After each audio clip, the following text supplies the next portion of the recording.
in the back there. Hi, Gary Green, Rock Show, KZRC. I had a chance to talk with Jay Lethal a little bit earlier in the week, and as we see you come out victorious in the match, Jay Lethal comes out, has some things to say to you. We didn't really get a chance to hear any answers at the end of the show. What do you say about Jay Lethal?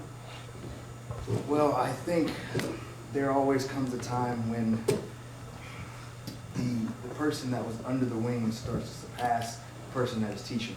And I think we're at that level now where Jay no longer sees me as his student. He sees me as an equal. And now that I am Ring of Honor World Champion, he sees me as competition. This is, to me, the most prestigious prize in wrestling today. And anybody on any roster would want this belt, and I believe Jay now wants it again. Now that Ring of Honor is underneath the AEW umbrella, honor lives on. And up under this new banner, I feel that people want to be the center of attention because all eyes right now are on Ring of Honor. And that's what Jay wants. It's pretty simple. Yeah, go ahead. Yep. Okay. Nick. Okay. Should wait for the next Yeah. one? Yeah, sure. We'll get it to you, Nick. I was going to say, I want to break protocol. You're okay, here. man. Okay, thank you. Kind of a question for both of you.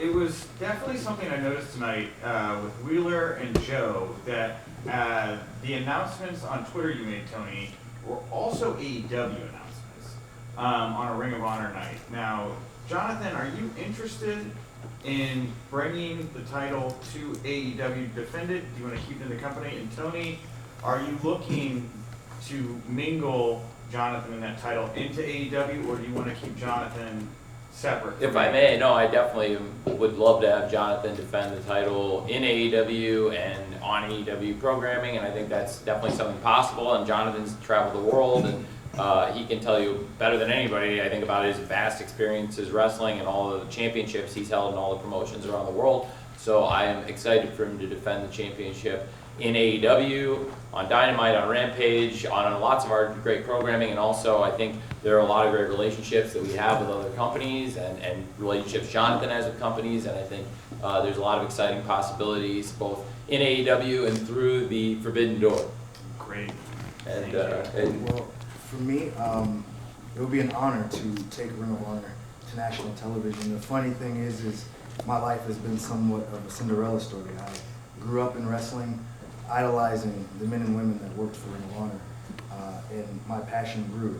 It got me out of a lot of trouble. I wouldn't be standing or sitting next to Tony Khan right now if it wasn't for Ring of Honor. And my goal was always to be Ring of Honor World Champion. I never told anybody, but I worked night and day to get exactly where I am today. And my goal along the way was to make sure that Ring of Honor lives on.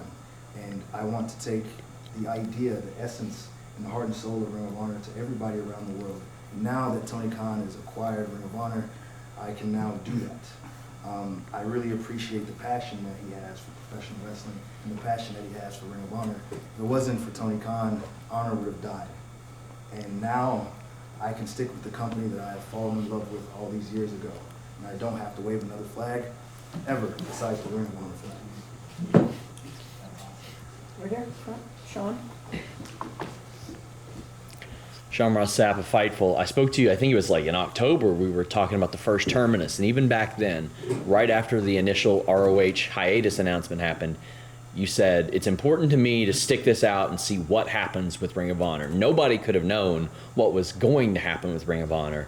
And I'm sure there were some really uncertain, maybe even scary times there.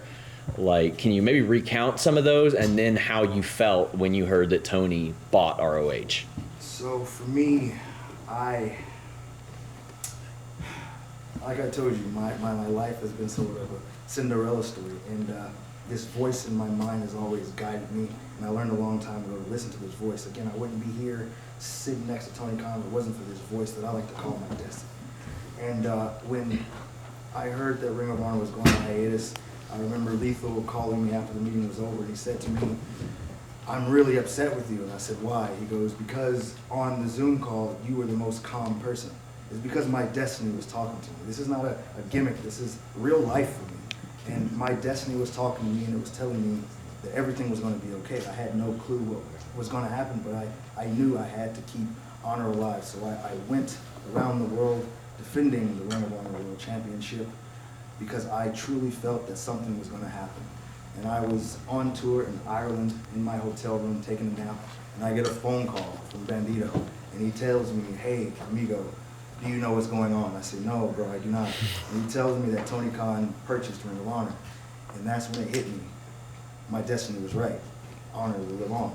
And so I just keep listening to this voice in my mind that has never steered me wrong. And I'm so very happy that the people after me, the next generation, will get a chance to enjoy Ring of Honor, but now on a bigger stage, on national television, hopefully. And I just want what happened to me to happen to other people. And just this company, the men that have fought for this belt, the fingerprints that won this championship, it just means so much to me. So I want to thank you. I haven't gotten a chance to thank you for buying Ring of Honor and keeping it alive. Thank you. Thank you so much. Thank you, champ. Adam? Adam Wilborn, What Culture Wrestling. You talked about idolising Ring of Honor, and in the video pack before the match, talking about the original ROH World title, one of the first faces we saw was Samoa Joe, if not the first. So your reaction to him being back in Ring of Honor, and Tony, your reaction to having him in All Elite Wrestling as well? Well, I think I'm very excited to have Samoa Joe in both Ring of Honor and All Elite Wrestling. I thought his timing was impeccable, and I'm sure the champ agrees. But I'm very excited, and we're going to hear from him shortly, actually. So I think you'll get to hear from him as well. But I know I'm very excited about having Samoa Joe in AEW. Samoa Joe is going to be on Dynamite on Wednesday. And it was great to have him here at Supercard, and I thought it made a great night of great wrestling, even a bit more special, and it was a really cool moment to see Samoa Joe in the ring, I think with Jonathan Gresham and Lee Moriarty, a few different generations of great wrestlers and great Ring of Honor stars, and all people that potentially could be competing also in AEW, and very excited about a great championship match to end a great pay-per-view tonight at Supercard. Right here. For me, I'm just very excited, from the locker room to the people that are making special appearances tonight, like Samoa Joe. Christopher Daniels is in this locker room. Jay Lethal is here. BJ Whitmer is here. And to me, when I became conscious of how wrestling can be, and in my mind how wrestling should be, I call these men, these great men, the originals.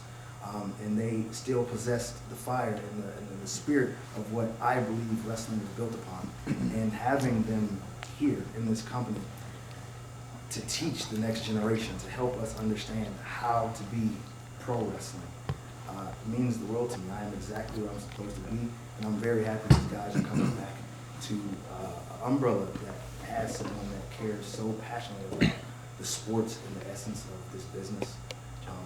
Tony Khan and Samoa Joe and Bryan Danielson, all these guys are keeping the business of pro wrestling alive, and I'm happy to be a part of it. Miguel? Hi, Jonathan. Mike Dagger for Lucha Libre Online.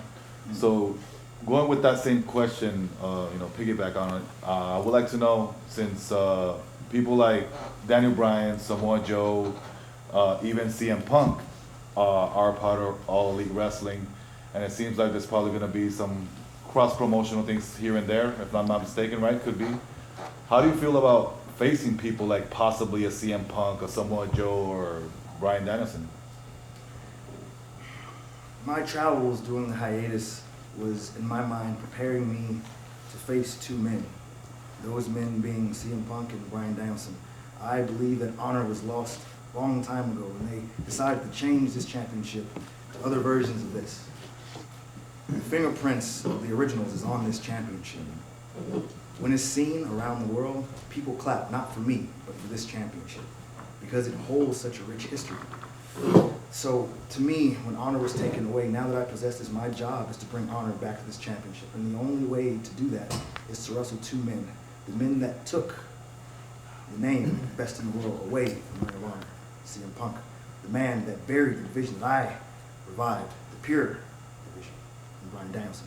So my job is to wrestle these two men, win or loss, to restore honor to this championship. So those are the matches that I look forward to. And I feel like my job would be done. I would have done what I needed to do for Ring of Honor. After that, my future is unclear. Thank you, One more- Jonathan. One more question? Over here? Oh, sorry, Rich. Thank you. Thanks for Stretch of Pro Wrestling Illustrated and Gresham Podcast. Great match tonight, Mr. Jonathan Gresham. Congratulations on your victory. There was a lot of fanfare, a lot of things surrounding this event tonight.